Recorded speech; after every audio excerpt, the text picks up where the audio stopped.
నమస్కారం. ఈటీవీ 360కి స్వాగతం. ముందుగా ప్రధాన అంశాలు. ఇసుక అక్రమ తవ్వకాలు నిజమేనన్న కృష్ణా జిల్లా గనుల శాఖ. కోర్టు దృష్టికెళ్లకుండా నివేదిక మార్చేందుకు పై స్థాయిలో ఒత్తిడి.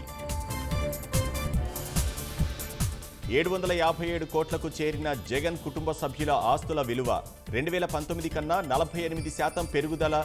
సొంత కారు లేదని వెల్లడి. వైకాపా అరాచకాలపై ఓటే పాశుపతాస్త్రమన్న చంద్రబాబు.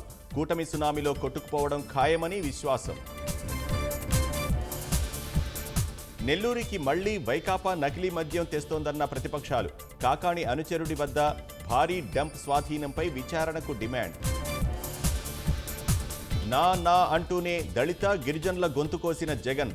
గత పథకాలకు పాతరేసి చదువును దూరం చేసి ద్రోహం. రైతు భరోసా సాయంలో అన్నదాతకే సున్నం పెట్టిన జగన్. 5 ఏళ్లలో 9,830 కోట్లు ఎగవేత. క్రమబద్ధీకరణ పేరిట ఒప్పంద ఉద్యోగులకు దగా. 5 ఏళ్లుగా ఊరించి కోడ్ సాకుతో చేయలేకపోయామని నాటకం. 10 ఫలితాల్లో 8.11% తగ్గిన సరాసరి ఉత్తీర్ణత. 17 పాఠశాలల్లో 0 ఫలితాలు.